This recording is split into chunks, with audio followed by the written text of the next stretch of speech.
In Congress, July 4, 1776, the unanimous Declaration of the 13 United States of America.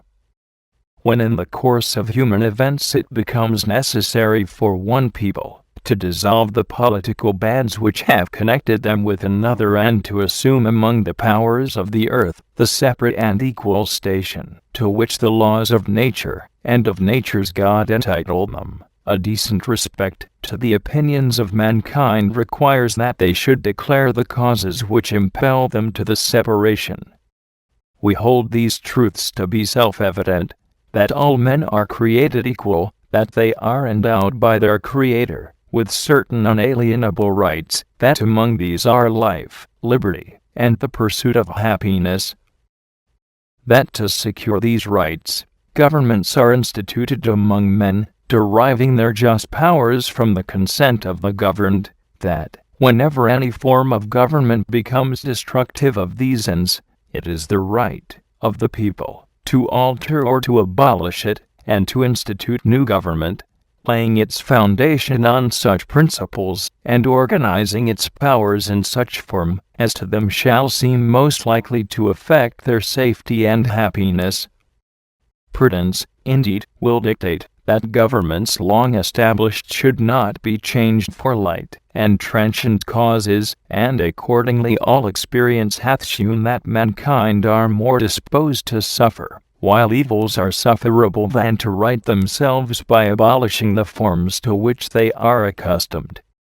But when a long train of abuses and usurpations, pursuing invariably the same object, evinces a design to reduce them under absolute despotism, it is their right, it is their duty, to throw off such government, and to provide new guards for their future security.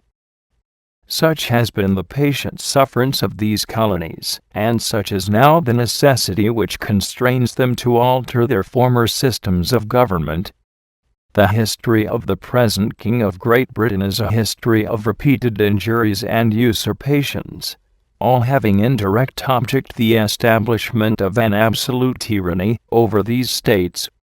To prove this, let facts be submitted to a candid world. He has refused his assent to laws, the most wholesome and necessary for the public good. He has forbidden his governors to pass laws of immediate and pressing importance, unless suspended in their operation, till his assent should be obtained, and when so suspended, he has utterly neglected to attend to them. He has refused to pass other laws, for the accommodation of large districts of people, unless those people would relinquish the right of representation in the legislature, a right inestimable to them and formidable to tyrants only.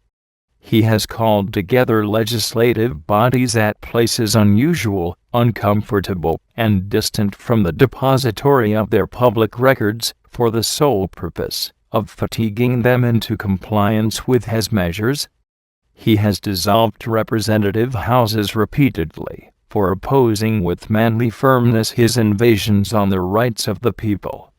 He has refused for a long time, after such dissolutions, to cause others to be elected, whereby the legislative powers, incapable of annihilation, have returned to the people at large for their exercise, the state remaining in the meantime exposed to all the dangers of invasion from without and convulsions within. He has endeavored to prevent the population of these states, for that purpose obstructing the laws for naturalization of foreigners, refusing to pass others to encourage their migrations hither, and raising the conditions of new appropriations of lands. He has obstructed the administration of justice, by refusing his assent to laws for establishing judiciary powers. He has made judges dependent on his will alone for the tenure of their offices, and the amount and payment of their salaries. He has erected a multitude of new offices, and sent hither swarms of officers, to harass our people, and eat out their substance. He has kept among us, in times of peace, standing armies, without the consent of our legislatures. He has effected to render the military independent of and superior to the civil power. He has combined with others to subject us to a jurisdiction foreign to our Constitution and unacknowledged by our laws, giving his assent to their acts of pretended legislation. For quartering large bodies of armed troops among us, for protecting them by a mock trial from punishment for any murders which they should commit on the inhabitants of these states, for cutting off our trade with all parts of the world, for imposing taxes on us without our consent, for depriving us in many cases of the benefit of trial by jury, for transporting us beyond seas to be tried for pretended offenses, for abolishing the free system of English laws in a neighboring province, establishing there an arbitrary government, and enlarging its boundaries, so as to render it at once an example and fit instrument for introducing the same absolute rule into these colonies, for taking away our charters, abolishing our most valuable laws, and altering fundamentally the forms of our governments, for suspending our own legislatures and declaring themselves invested with power to legislate for us in all cases whatsoever. He has abdicated government here by declaring us out of his protection and waging war against us. He has plundered our seas, ravaged our coasts, burnt our towns, and destroyed the lives of our people.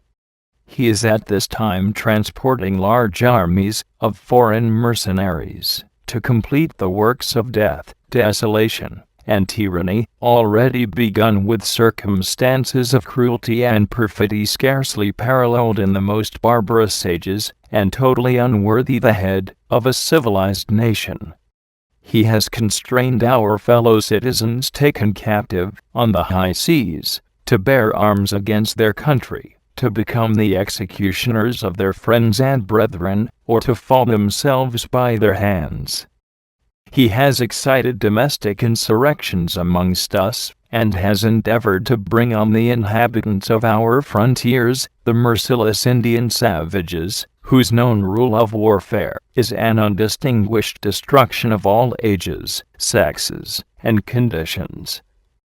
In every stage of these oppressions we have petitioned for redress in the most humble terms. Our repeated petitions have been answered only by repeated injury.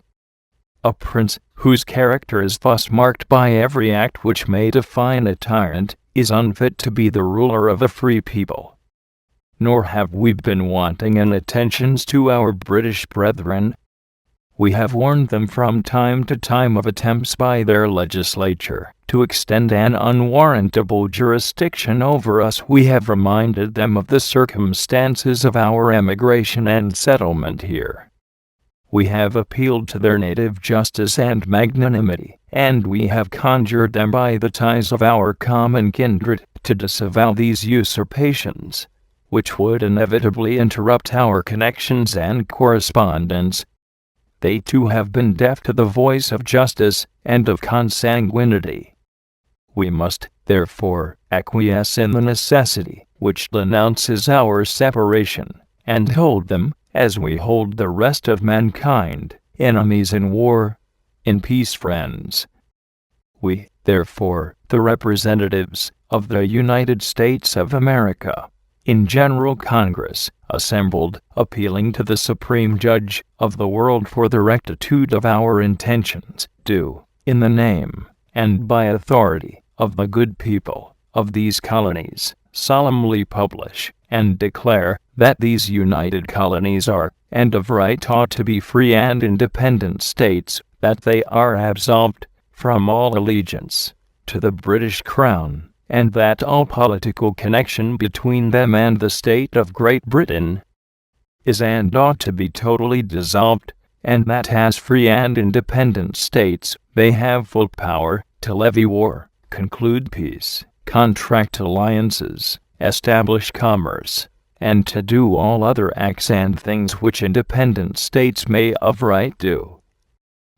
And for the support of this declaration, with a firm reliance on the protection of divine providence, we mutually pledge to each other our lives, our fortunes, and our sacred honor,